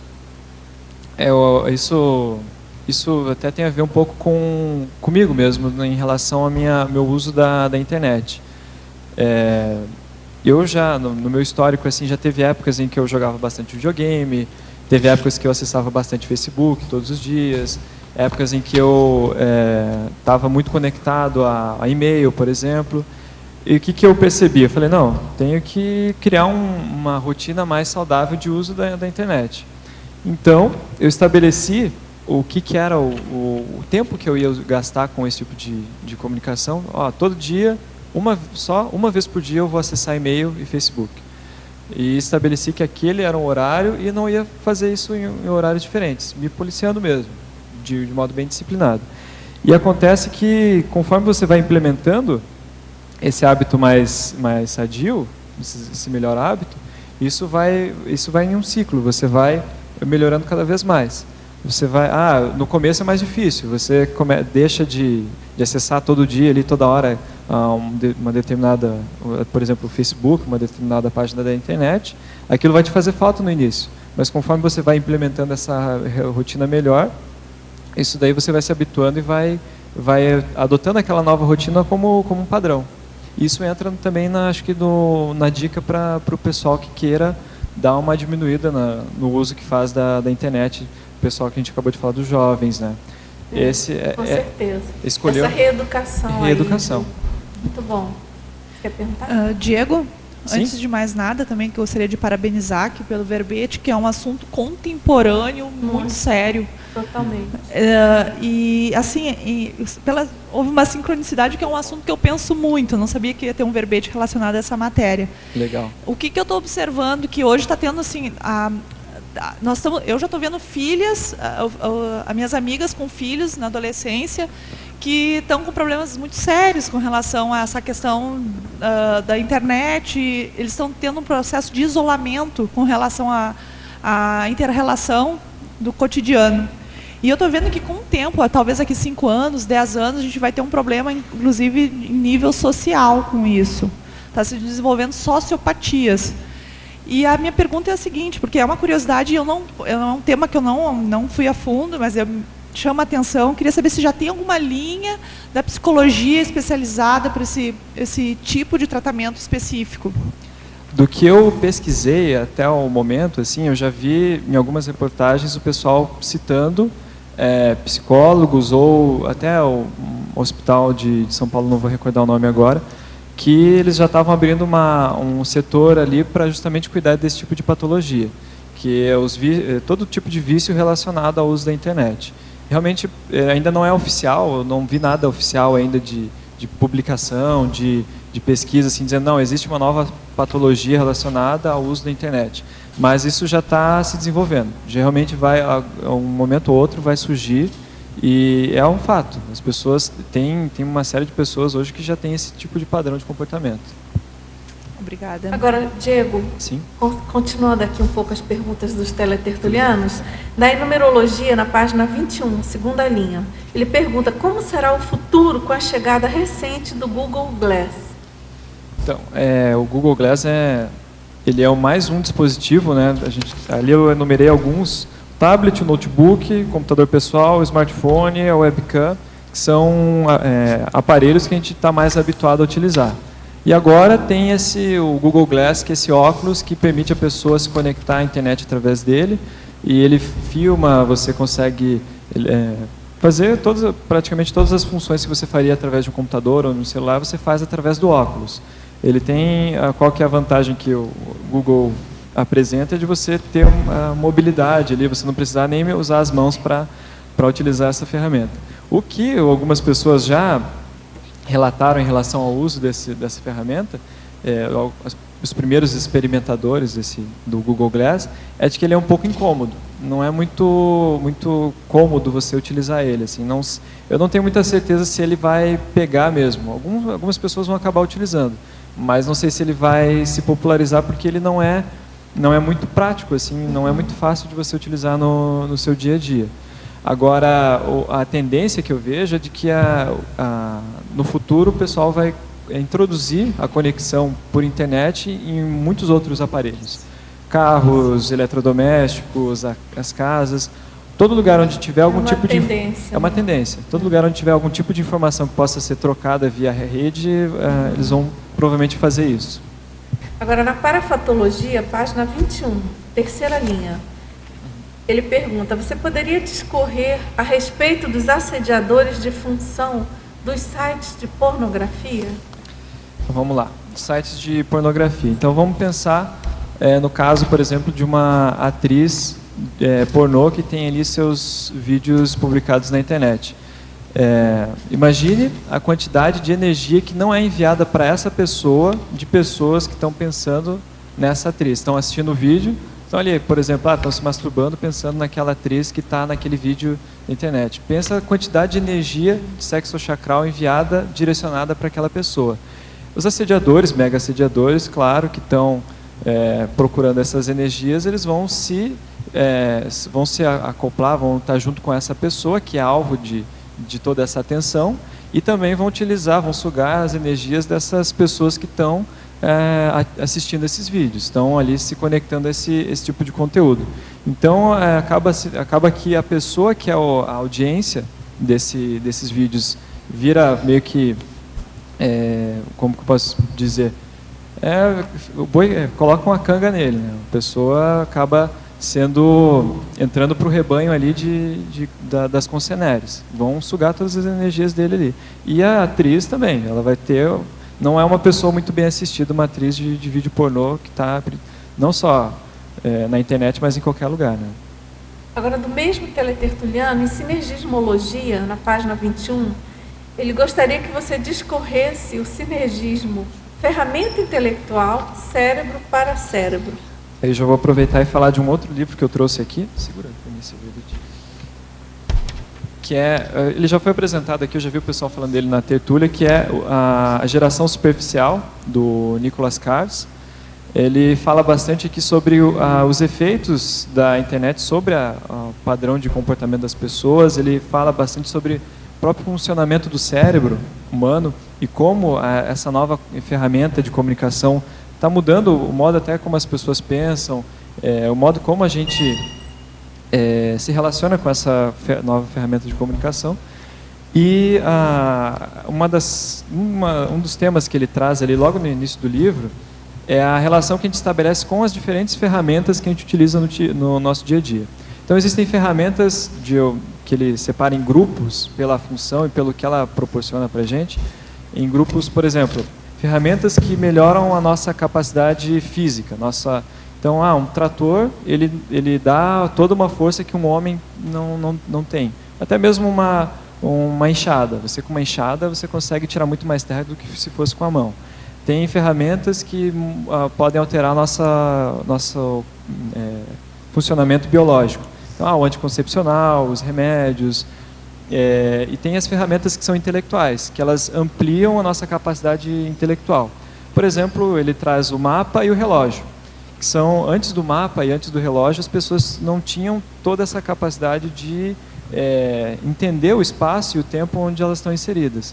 Então, o relógio nos dá uma capacidade de aproveitamento muito maior do tempo, que a gente consegue fracionar o tempo, e o mapa ampliou nossa capacidade subjetiva de entender o espaço onde a gente está. A gente não precisa necessariamente conhecer um local para saber que ele existe, por causa dos mapas.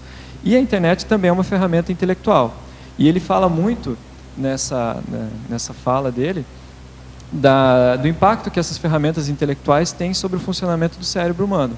Quando ele estava falando do mapa, ele citou o caso dos taxistas lá de Londres, que foi feita uma pesquisa com esses taxistas, que eles sabem basicamente todas as ruas, assim, e as ruas são bem complicadas lá em Londres, né, tem várias bifurcações e tudo complicado. Eles têm isso na cabeça deles. Fizeram um estudo no cérebro dessas pessoas e descobriram que o volume de sinapses nas áreas relativas ao mapeamento espacial eram muito maior nessas pessoas. Então, essa utilização do carro, ali, a utilização da ferramenta ali de deslocamento alterou o funcionamento do cérebro da pessoa. A internet também vai provocar justamente essa condição no nosso comportamento. E é justamente essa a base da tese dele, de que como a internet, pelo próprio funcionamento dela, ela provoca uma série de estímulos, a gente acaba agindo de modo mais expressivo por causa dela. A internet está toda hora provocando trazendo para a gente uma série de notificações. Se você estiver conectado através do celular, por exemplo, você pode receber notificações do Facebook, do Twitter, do WhatsApp, mensagens do próprio celular, ligações, e isso vai cortando o fluxo da tua pensenidade. É muito mais difícil você manter uma retilinearidade autopensênica recebendo essa série de estímulos.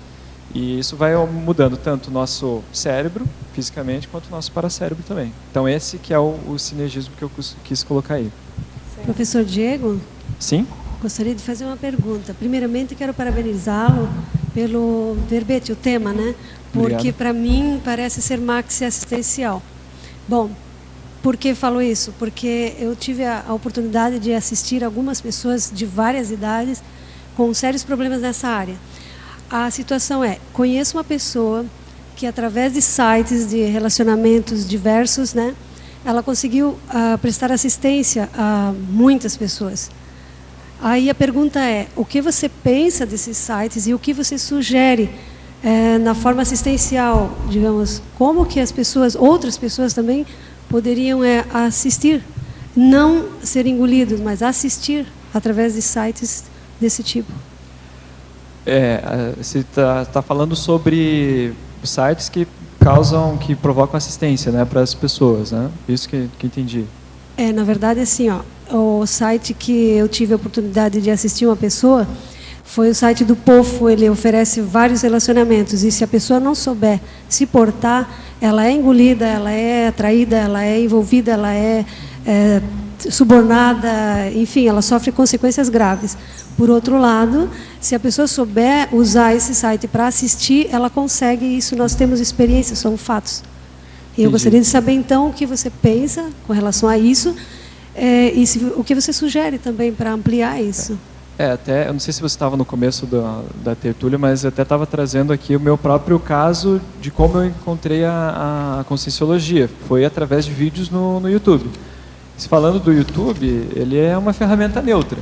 Tem todo tipo de vídeo ali, desde os mais interessantes, que provocam uma reflexão nas pessoas, quanto aqueles que são pura futilidade, que a pessoa só vai perder tempo com aquilo. Então, o que é mais importante assim, para quem vai utilizar a internet como uma ferramenta positiva, e na verdade uma ferramenta do seu dia a dia mesmo, é ter muito claro, antes de acessar, antes de utilizar essa ferramenta, ter muito claro quais são as suas prioridades. Porque se a pessoa não tem claro para ela quais são os objetivos dela, mesmo não só se tratando de assistência, mas do próprio dia a dia dela mesmo.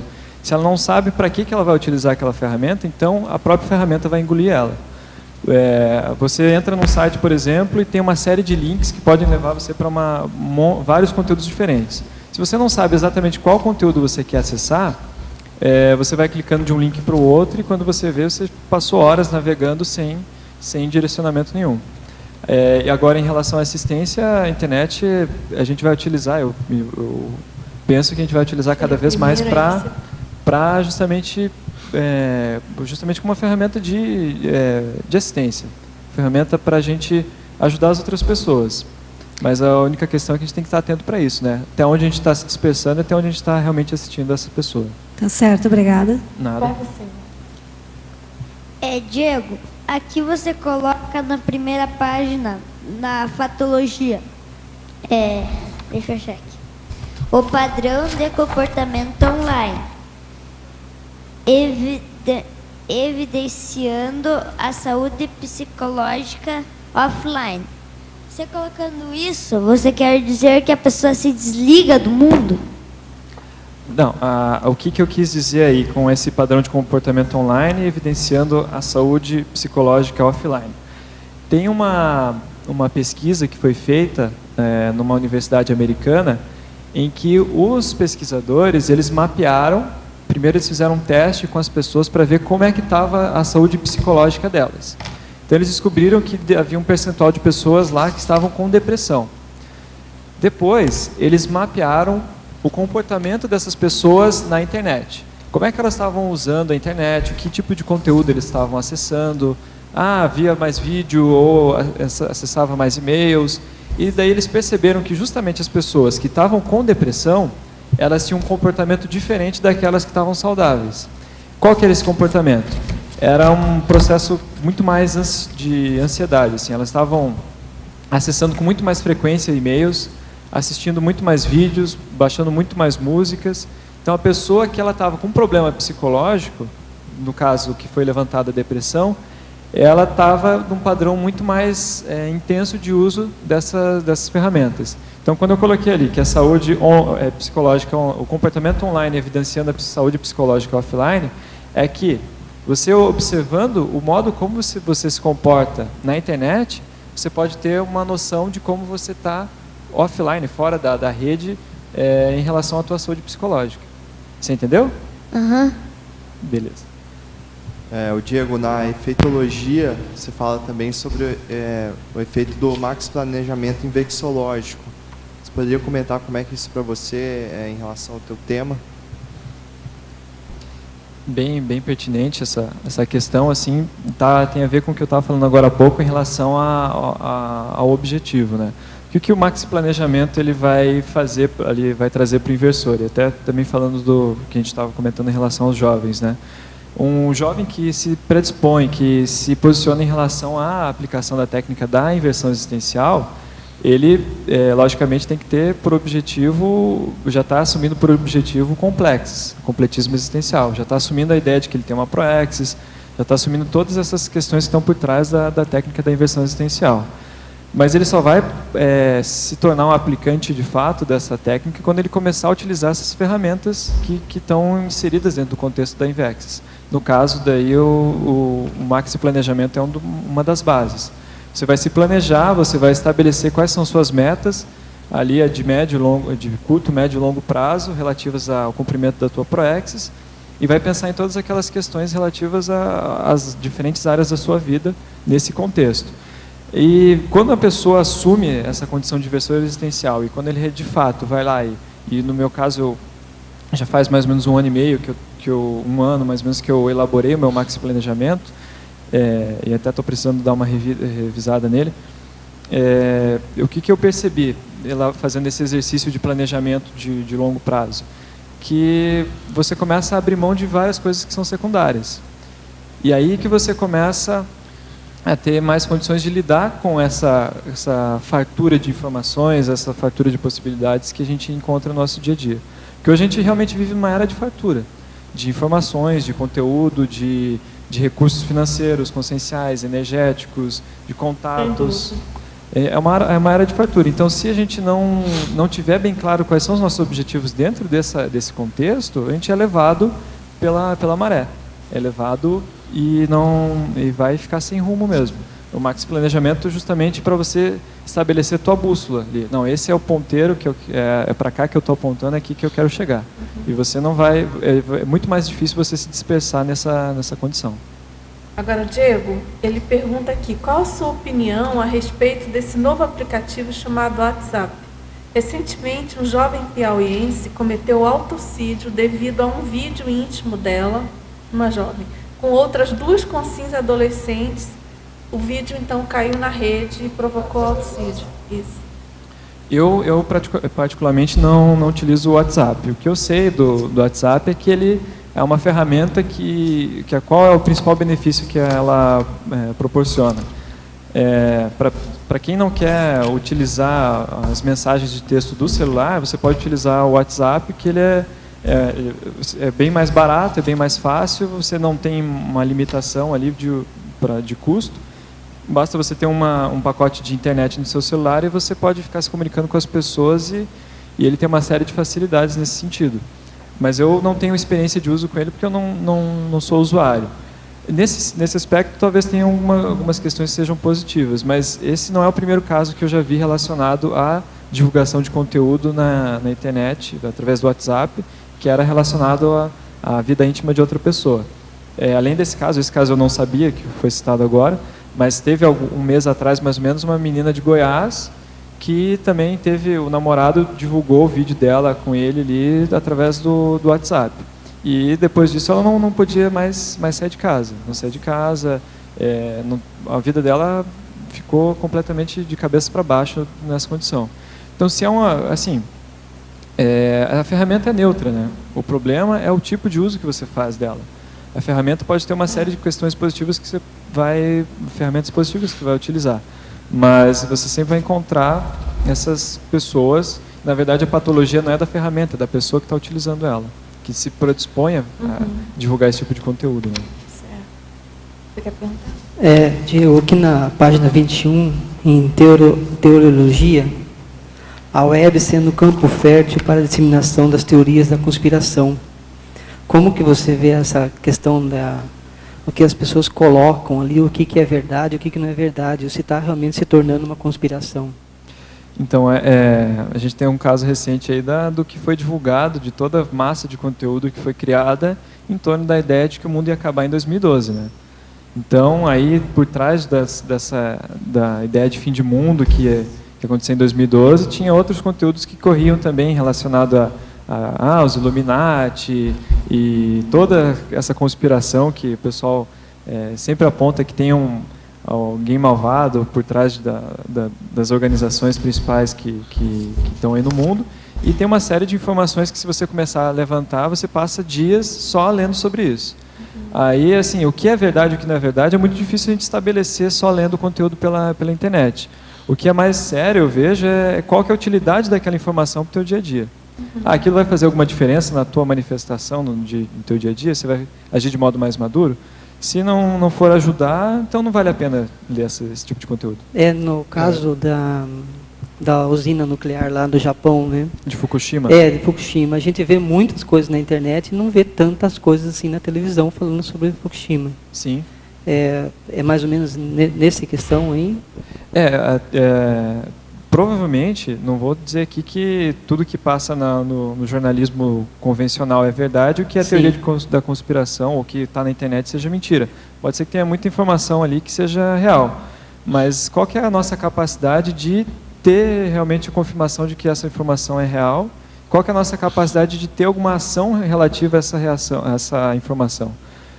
Pode ser que Fukushima esteja num problema bem mais sério do que a mídia esteja passando. Tá, mas e aí, o que a gente pode fazer em relação a isso? Tem alguma solução que a gente pode tomar? Se não tiver, não adianta a gente ter acesso à informação. Aqui na página 22, em Politicologia, você fala sobre a desatenção às políticas de privacidade nos sites e redes sociais. Como que é essa questão de atenção e desatenção? Muitas vezes a gente entra num site, não só de rede social, mas qualquer tipo de site. Por exemplo, esses que você cadastra currículo para procurar emprego. Ali tem um campo que a maioria das pessoas não lê, onde você está disponibilizando seus dados para utilização e comercialização por parte daquela empresa. O que acontece em muitos casos? Na maioria dos casos, esses sites eles pegam todos os dados da pessoa e vendem como mailing para as empresas contatarem e venderem produtos. Então você se cadastra num site lá e de repente começa a receber um monte de propaganda no seu e-mail e não sabe por quê. Começa a receber ligação, o pessoal oferecendo os produtos. Por quê? É porque você se cadastrou nesse site e não teve atenção a essas políticas de privacidade. Você cedeu as suas informações para aquele site. Outra é em relação ao próprio Facebook e outras redes sociais, em que você posta conteúdo, por exemplo, fotografia pessoal, vídeos pessoais, e não restringe o acesso àquele conteúdo para pessoas específicas, porque isso é possível fazer no Facebook. Você pode colocar uma foto sua que seja acessível só a um grupo determinado de amigos. A maioria das pessoas não fazem isso. Elas deixam o conteúdo aberto para qualquer pessoa.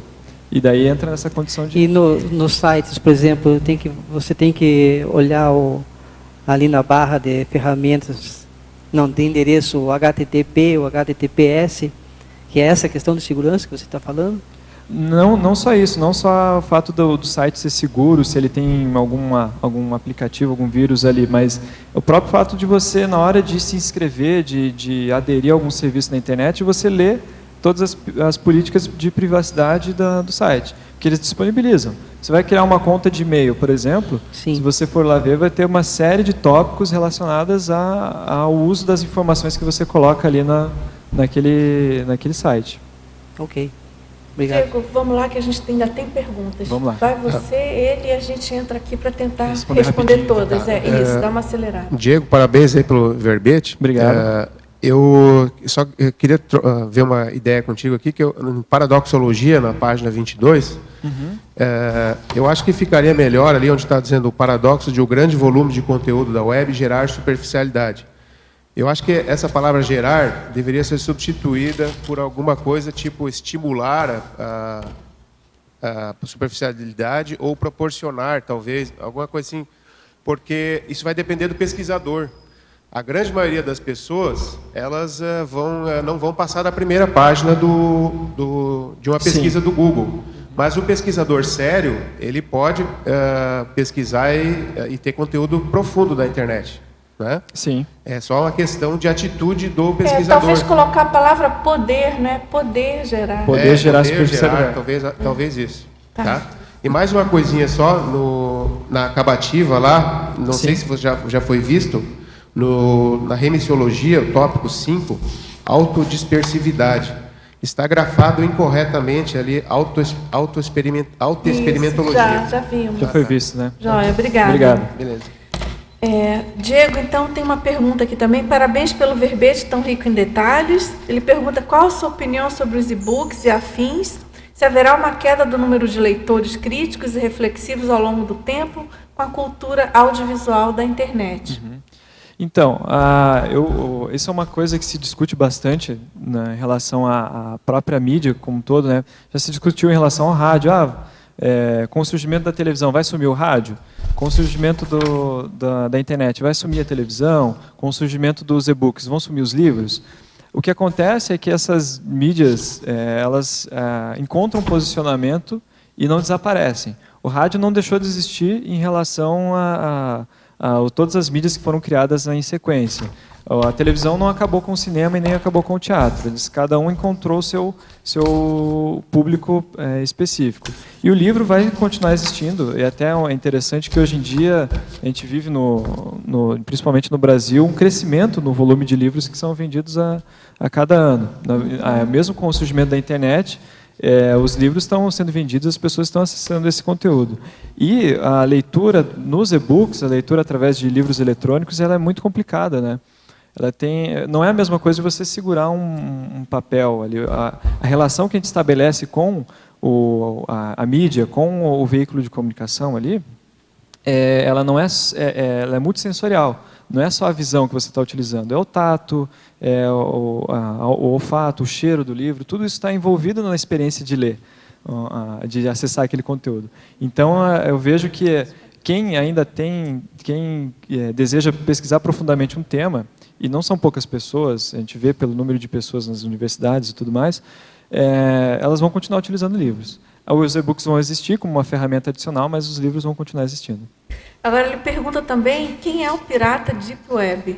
O que vem a ser a Deep Web? Deep Web. Deep Web é um conceito que se refere ao todo o conteúdo que existe na internet e que não está disponível nos navegadores convencionais ou através de buscadores. Também tem uma reportagem ali na bibliografia para quem quiser aprofundar a pesquisa sobre o tema, mas basicamente o que acontece? Existe uma série de sites que eles não são encontráveis via navegador convencional, porque eles estão criptografados ou eles têm um endereçamento muito fora do habitual. E existe um navegador específico para navegar nesse tipo de conteúdo, que é chamado Tor. E nesse tipo de ambiente virtual, que, se eu não me engano, a maioria do conteúdo que existe na internet está dentro desse ambiente, desde fotos, vídeos, páginas que não foram indexadas, não foram colocadas num endereçamento para pesquisa, por exemplo, no Google, Yahoo, outros buscadores.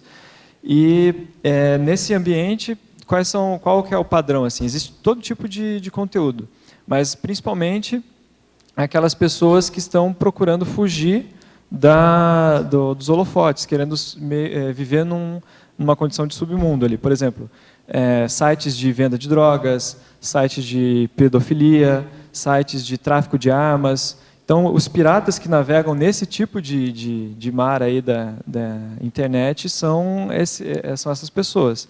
Existem também os dissidentes políticos, existem sites de conteúdos que até são positivos nesse ambiente, mas o que predomina é esse padrão. Agora, na exemplologia, ele coloca sobre a mini-infocomunicação dispersiva, e ele então diz: vejo que me encontro nessa fase, se você pode ampliar. Então, mini-infocomunicação dispersiva, conexão esporádica através de algum dispositivo de comunicação digital, provocando os pequenos momentos de distração. Aí, comparando com o seguinte, que é a maxi-infocomunicação dispersiva, a conexão habitual a meio digital, de comunicação durante várias horas ininterruptas do dia, provocando a queda de rendimento intelectual.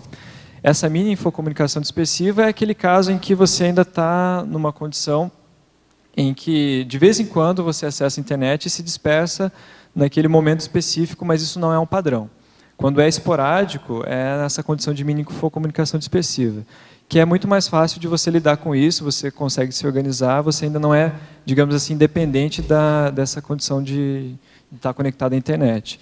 Já a maxi-infocomunicação dispersiva é quando você está já tendo problemas e qual que é o indicador disso? Quando o teu rendimento intelectual começa a baixar, justamente por causa do excesso de tempo conectado à internet. E vale a pena citar o último ali, que é a mega infocomunicação dispersiva, que eu encontrei na internet algumas notícias sobre pessoas que passaram mais de 24 horas, 36 horas jogando videogame ou conectados à internet e morreram nas lan houses. Isso é muito comum na Coreia do Sul. Sério, muito sério. Vamos lá, você. Uma perguntinha. A internet tem toda uma questão de praticidade. Então, Oi, pode falar mais alto, não estou ouvindo. A internet tem uma questão de praticidade. Então, para quem não tem todo um foco antes de usar a internet, e que nem você acabou de falar, tem às vezes umas mini dispersões, mas não é comum. Digamos assim, por que ainda assim é complicado não ter essa dispersão? Não deveria ser ao contrário? A internet ela disponibiliza um monte de coisas práticas justamente para você conseguir priorizar cada vez mais. Então, por que é ao contrário? O problema da internet é o seguinte, é que ela centraliza num único veículo de comunicação uma série de tipos de ferramentas diferentes, de estímulos diferentes. Então, você tem ali, por exemplo, você está ali diante do seu computador, você pode, ao mesmo tempo, ouvir música, você pode estar com o seu Facebook aberto, o e-mail aberto, você pode estar consultando um site sobre algum conteúdo, pode ir para um vídeo. Então, por mais que você tenha exatamente claro na sua cabeça o que você quer fazer naquele momento, não, vou fazer isso, isso, isso e aquilo. Mas a ferramenta te possibilita fazer isso tudo de uma vez. Isso é que vai gerar dispersão. Essa quantidade muito grande de estímulos que a internet provoca, que é o que gera dispersão, mesmo quando você tem um foco bem claro na utilização da ferramenta. Então, no caso de uma pessoa assim, a leitura superficial também se aplica ou é só para quem se dispersa? A leitura superficial? Isso. Na verdade, tem alguns estudos que falam que é muito difícil você ter uma leitura profunda na internet. Porque é difícil você ler, ainda mais se foram umas palavras, umas letrinhas pequenas, se você lê através de uma tela, é muito difícil você conseguir absorver todo aquele conteúdo diferente do caso de um livro. Tem um estudo que diz que a gente lê no padrão F, nas páginas de internet, qualquer tipo de conteúdo. Você primeiro dá uma olhada na parte de cima da tela, faz uma leitura horizontal, aí você dá uma olhada na vertical, desce os olhos através da tela, e depois dá uma olhada na horizontal, mais na parte central do computador. É mais ou menos esse o padrão de leitura das pessoas. É difícil alguém pegar e parar para ler todo o conteúdo de uma página da internet. Porque por causa da característica do meio mesmo. Então não seria falta de conteúdo nesse caso? Seria a forma de ler mesmo? Exatamente. Não é o conteúdo que está na internet o problema é o conteúdo que você é capaz de absorver. Que é o paradoxo que a gente comentou ainda agora, que vamos incluir aqui no verbete o poder gerar superficialidade. Poder gerar superficialidade. A rigor, o conteúdo ele pode até ser muito denso e profundo, mas o simples fato de estar disponível ali em meio a tantas outras opções pode gerar superficialidade do leitor, né, do internauta, tá certo? Tá agora, certo, pessoal, obrigada. Ok, o nosso tempo está esgotado. Acabou. Você vê que é uma demanda muito grande, né? O assunto realmente é palpitante em todos nós. Bom, professor Diego, nós agradecemos muito a sua participação, aguardamos aí inúmeros outros verbetes, tá certo? Sobre o mesmo tema, sobre outros temas. E, então, nós agradecemos também a participação de vocês, tertulianos, teletertulianos, e até a próxima tertúlia. E, então, vamos aos nossos comerciais. Obrigada, professora Dulce. Pontuações da tertúlia de hoje. 39 assinaturas no livro de presença, 26 perguntas presenciais e 13 perguntas online. Hoje nós teremos o recado da professora Bárbara Maia sobre a escrita do primeiro livro conscienciológico. Boa tarde a todos. Eu venho aqui convidá-los hoje para um curso inédito no IPC, que se chama Escrita do Primeiro Livro Conscienciológico. Qual é o objetivo desse curso? É auxiliar o pré-autor na elaboração e organização da rotina de escrita do primeiro livro conscienciológico. O objetivo é que o aluno saia desse curso com o primeiro capítulo do livro escrito. Esse curso ele ocorrerá em Curitiba, na cidade de Curitiba, nos dias 30 de novembro e 1º de dezembro. Os voluntários de outras cidades, ou os interessados de outras cidades que queiram ir para Curitiba fazer o curso, entrem em contato com a gente, que a gente vai fazer o máximo para facilitar a ida de vocês para lá, tá bom? O curso é com a professora Sirlene Couto, autora do livro Contrapontos do Parapsiquismo, que já entende bastante desse assunto e que vai auxiliar aí os interessados para que todos possam iniciar a escrita da primeira GESCOM. Tá? Os interessados podem entrar em contato com o IPC Curitiba pelo telefone DDD 41 3233 5736 ou pelo e-mail curitiba@ipc.org. Tá? Muito obrigada a todos. Verbete de amanhã: autosseriedade, especialidade autodeterminologia, verbetógrafo, professor Jorge Rogoski. Obrigada a todos pela presença e tenham uma boa tarde.